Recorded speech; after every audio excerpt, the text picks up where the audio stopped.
This is the Financially Simple Podcast, a show dedicated to destroying the complexities of money for today's small business owner. And now, here's your host, pizza-loving, certified financial planner, Justin Goodbread. Welcome to Financially Simple. This is a finance show for small business owners about money, how it works in our business and our personal lives, and ultimately how we can build wealth to be financially independent. I'm your host, Justin Goodbread, and today is episode number 19. Today's episode is titled, The Assessment. So I have a funny story to tell you. Last year, 2017, I had signed up for a half Ironman, and that's a triathlon. For those of you who aren't familiar with the triathlon sport, it's where you swim, then you bike, and then you run back to back. And the half distance is just over 1.5 mile swim, depending on the race. The bike is typically 50 to 60 miles, depending on the race. And the run is a half marathon. And you do those in a row. So it can be exhausting. So anyways, I've done these in the past, and I signed up for one. I try to do one or two of those every year just to stay in shape. Signed up for one early January, had it paid for. It was right in my hometown of Kingston, Tennessee. And about 60 days before the event, something happened. So I went to the doctor, and the doctor said, I don't need you to exercise for the next 4 to 6 weeks. And I'm like, Doc, I have a triathlon that I've already signed up for. I've been training for this. He said, man, I really don't need you to exercise for the next 4 to 6 weeks. You got to figure out what's going on in your health. So I didn't. I didn't practice. I didn't get on the bike. I didn't swim. I didn't run. Oh, it was fun, but I surely will pay dearly. Now, for those of you who've ever done any type of sports, you know that a couple of weeks prior is whenever your conditioning has had its peak. You have to be exercising. Yeah. So I decided to go out and do one of the hardest races known to man with no exercise. But I committed to it, you know. I already paid for it. My friends are going to be there. My business partners are going to be there. Some of my clients are going to be there. And we're all kind of committed to it. And they've been exercising, but not yours truly.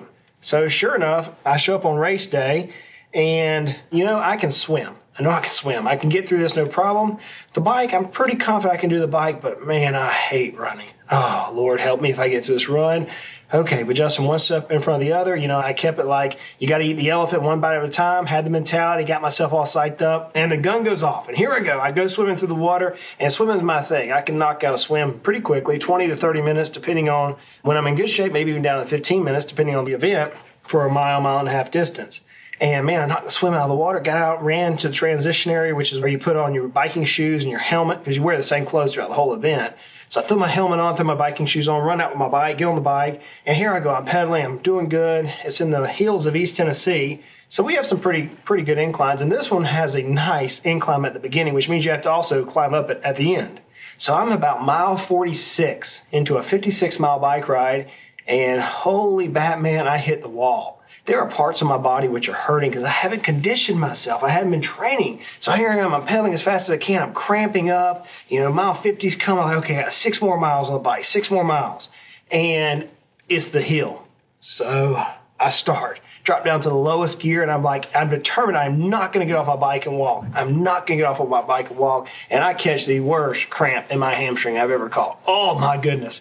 So I push my way through it, get down to the transition area after the bike, and now I've got to run or walk or hobble or crawl, whatever, 13.1 miles. Yeah, here we go. So I throw my shoes on, and I start. And I get to about mile 2 or 3, and I'm feeling pretty good. I get to mile 3 or 4, and I'm feeling pretty bad. Just that quick. It's over. This is a loop race, this particular one. So you run out in a loop, and it's 2 6-mile loops. And as I'm turning the loop at mile 6, my business partner who was behind me, he comes past me and says, look, dude, they got pizza at the finish line. Now, as the introduction to the podcast says, I love pizza. If I could eat pizza every day of the week, I think I would be in heaven. And all someone has to do is say pizza, and my mind totally loses motivation on everything. Not to mention that I am exhausted at about 5.5 hours into this thing for my little body. I am toast. So what do? Exit stage left. Go straight to the finish line. Walk through. Everybody's cheering me on. I get me a new big medal. I'm like, I don't care about all that. Give me the pizza.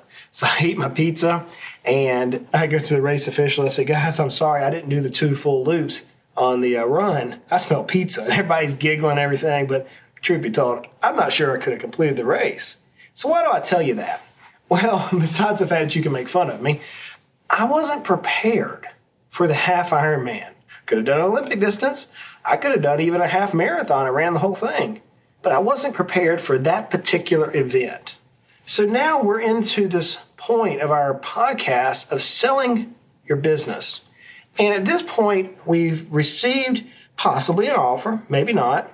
You've walked through 18 different episodes to now. We're getting to jump into the details, but I want you to pause because selling your business is not a half Ironman. You know that. And we cannot treat the event of selling your business with the half-heartedness I entered the Ironman with. You don't want to be in the middle of a sale and find out you're not in shape, if you will, for that event. You don't want to be there. You want to have the mental fortitude, the financial fortitude, emotional, everything to get you through this sales process. So now I want you to stop. Before we jump into the commitments, before we start dealing with the purchase agreements, so before we start dealing with hiring people, before we start dealing with all the expenses and starting to deal with your company potentially suffering through the sale of a business, stop. And I want you to do an assessment. And there's two parts to this assessment I'd like for you to do. The first one is personal. The second one is business. So what am I talking about on a personal assessment? Let's deal with that first part. What are your personal goals? What do you mean, Justin? I want to sell the business. Yeah, I get that.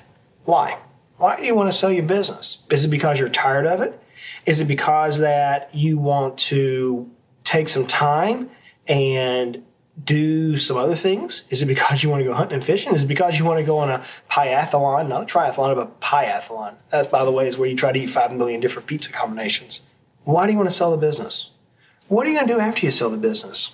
You say, Justin, I'm going to retire. Or Justin, I'm going to go start another business. Great. Whatever your answer is, have you quantified it? What do you mean, Justin?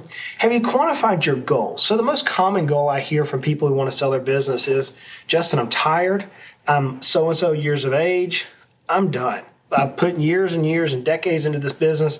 I'm ready to just sit back and enjoy life. I'm ready to, quote, retire.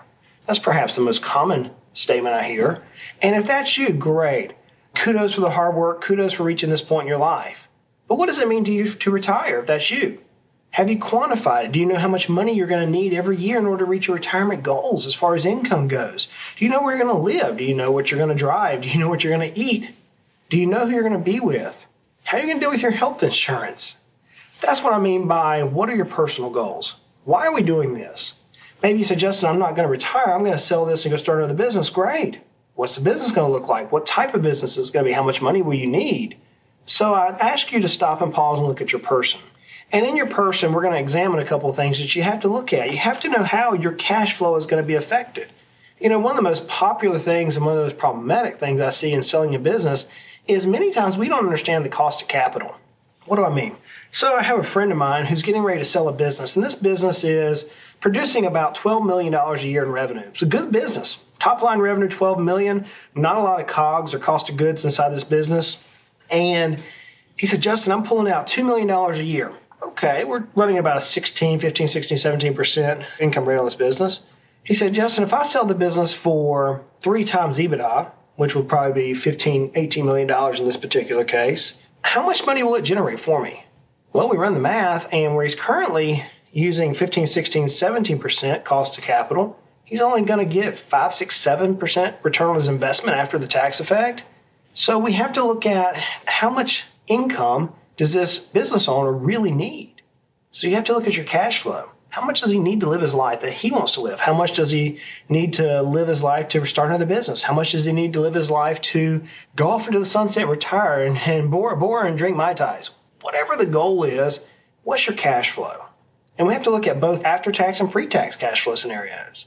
We also have to now stop and take an assessment of our tax planning, our personal tax planning. Yeah, we're going to deal with business tax planning and how to minimize the taxes in your business. But we're looking now at if we sell this business and we have a nice check, what's it going to do to our income taxes going forward? Do we now need to stop and make some adjustments on the way our assets are positioned to minimize future taxes, being we potentially might not have a business in the future? You see, right now, if we need additional capital, we'll just work harder. Or we'll go out and create something, because that's what we are. We're entrepreneurs. But now when we want to go from this entrepreneurial phase to now a phase of theoretically retiring, how are we going to generate additional cash flow to offset whatever Congress throws at us in tax issues? We have to stop and look at our risk management. This is all the things that deal with legal documents and insurance. What type of insurances do we need? Do we really need to have life insurance now? That's a question. What about long-term care? What about disability insurance? Do we need those insurances? Heck, do we need to have personal liability coverage? What about umbrella policies? We have to take an assessment of our insurances both now and after the fact of our business sale. You are listening to Financially Simple, destroying the complexities of money for today's small business owner. Investment management is another area we have to assess. When most businesses sell, we're typically dealing with what's called non-qualified assets. In other words, money's positioned in accounts that don't qualify for any particular IRS benefit. So the most common qualified account would be like a 401k or an IRA. They're qualified specifically for retirement. The IRS gives us some benefits for those.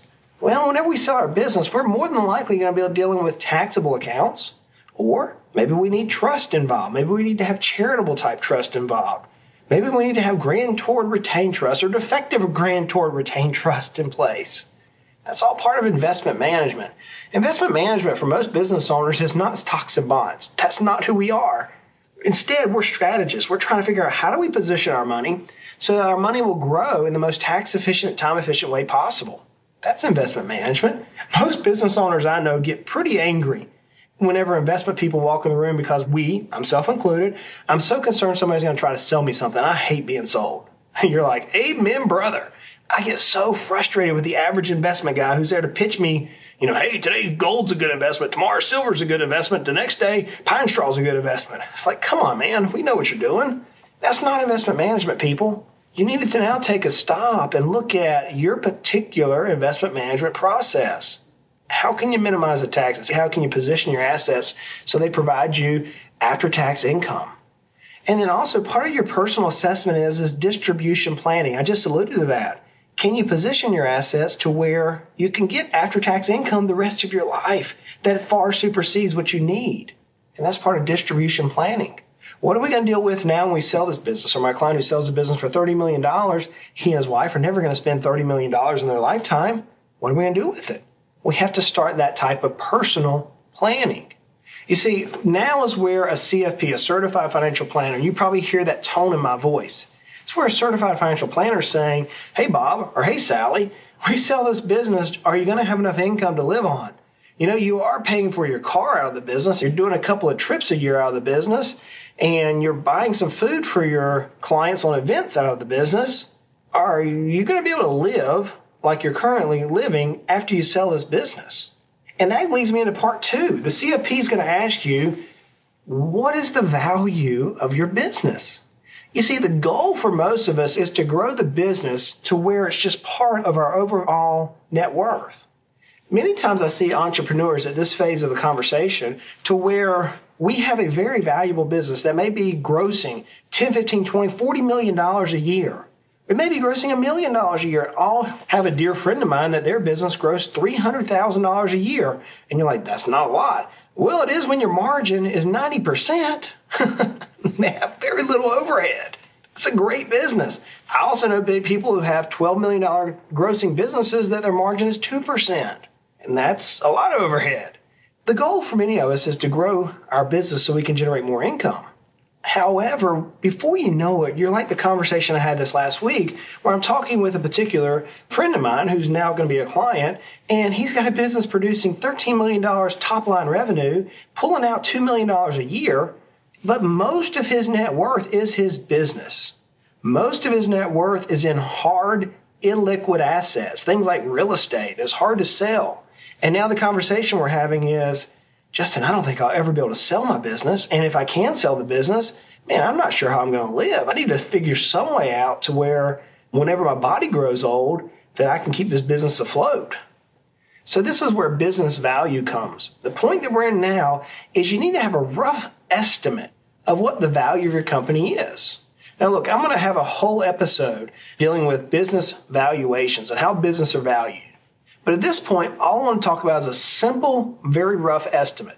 Now, your industry may have guidelines. It may be 5 times EBITDA, and that's a word that I've introduced that I find out many business owners have never heard of. And again, that stands for earnings before, so the money you make before interest, taxes, depreciation, and amortization.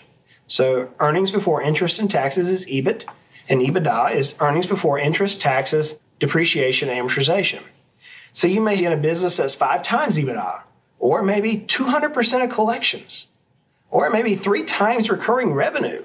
And all of those are good guidelines to get you close to what you think your business is worth. My experience as an exit planner and a value growth expert can also lead me to see that there's a detailed assessment on what your current value is and how you can increase it. So you may say, well, Justin, my current value is $2 million. And I'll say, great. How much do you need to reach your goals? You may say, well, Justin, I need $5 million to reach my goals. Okay. What other assets do you have? Well, my business is primarily it. Or like the gentleman I spoke with this last week, I've got a lot of hunting property. It's worth about $7 million, but man, I don't want to sell it. So I said, it's off the table. We can't do anything with that. We just got to have carrying cost on it. He goes, yeah. I said, okay, so you really don't have $7 million in hunting property. We have a business and what? Well, I got some cash in the bank. So how much? He goes, I got $6 million. So, well, that's pretty good. But how much do you live on a year? Well, I spend about $1.5 million a year. Okay. So $6 million is not going to get us very far. He goes, no, that's why I'm talking to you, man. So what we're looking at now is if we know how much his business is worth, we can say, you know what, we need an extra $4 million, an extra $10 million in order to reach your goals. And so now we can figure out a way how to grow the business so that when the buyer comes in, theoretically, we should, if we do it right, get more money for the business. So we have to look at all the areas whenever we're doing this personal and business assessment. We're trying to look at through lenses, if you will, a lens to look at, well, how much money do I really need? How much money do I really need to live on? How much do I need to grow my business to sell? Many times, though, after we run our personal assessment and realize what our true goals are, and whenever we run our business assessment and realize what our true value is, our overall net worth, and how much we're trying to move from illiquid assets to liquid assets, we find there's a gap. And the gap occurs at many different levels. And it's called a value gap. So like I was saying, if the client needs an additional $5 million in order to make his numbers work, then that's his value gap. It's the difference between the value of your company, the appraised price, and what you truly need to reach your goals. So now's the time to find this number out. Before you put your business on the market to sell, now's the time to look at and say, what do I need to do in my personal life or in my business to bridge the gap from where I'm currently at, whatever my assets are, where I'm currently at, to where I want to be. So like this particular business owner, he could go out and sell his hunting property and be just fine. I mean, $7 million for a large tract of land in the middle of the United States is a nice piece of property, but he doesn't want to. And so instead, he reached out and said, how do I do this? How do I bridge this gap? Not even understanding what we're talking about today's episode. So the reason why I bring all this to you right now is because the last thing we want to have happen is to embark on this metaphorical Ironman of selling our business. The last thing we want to do is find ourselves in the run or in the final straits of selling our business and realize, you know what, the offer I'm getting is not going to meet my needs. And so I'm going to walk away. Unlike my Ironman where I could just turn in and grab a piece of pizza and laugh about it with the game officials, if you enter the business sales process without knowing truly what your business is worth and what you can reasonably expect from it, not wish, but reasonably expect from the business, and then correlate that data to make sure that your personal goals are cared for, until you've done that, you could end up damaging your overall net worth significantly. What do you mean, Justin? Well, as we go through the sales process, you're going to discover that a lot of your time, a lot of your energy, a lot of your team's time and energy is going to be dedicated to the sale. And as such, many times if we're not careful, the business will suffer. The revenues will suffer. The marketing will suffer. Many different things could suffer in this process. And you can also harm your potential buyer base, where if it doesn't go through, your buyers may end up coming in next time at a lowball offer. So friends, this is not an area that we jump into lackadaisical. This is not a haphazard, if you will, or half-hearted approach. This isn't, hey, let's stick our foot in the water and let's see if we can finish this Ironman. Yeah, I can laugh about it today, but I wasn't selling a business. What we need to do at this point, before we enter any further into the business sale, is to make sure that we're ready. We need to do a personal and a business assessment to see if this business sale goes forward and I enter this, will I be okay? So guys, that's it for this episode number 19. I'm going to wrap it up with saying this. I give you the silly example of my Iron Man as a story, as a parable, if you will, to show you the sincerity and the danger of where we're headed from this point forward. Now's the time to make sure that your personal life and your business life will come together. Many times they don't. Now's the time you meet with your certified financial planner, someone who understands business, someone who understands how to walk you through the process and grow your business if there's a difference. Now's the time when you need to do that. There's very few CFPs out there in my universe that know how to do this. Most of them are dealing with, hey, do you want to buy the stock or bond? And that just drives me batty. There's very few of us that know, here's how you grow business for a business owner. So maybe this is you. Maybe it's time for you to do a personal assessment. If you need help, reach out to me. I'll be more than happy to help you. If you need some guidance, reach out to me. Hey, as always, life is hard. Life is fun. Business is fun, but man, it can be stressful sometimes. Money, it doesn't have to be. Let's continue to make our lives at least financially simple. Hey, y'all go out and create an outstanding day. You have been listening to the Financially Simple podcast. The information in this show is for informational purposes only. This show is not investment advice. Instead, seek help from a competent financial advisor. Justin Goodbread, CFP, is an investment advisor representative of Heritage Investors, a registered investment advisor.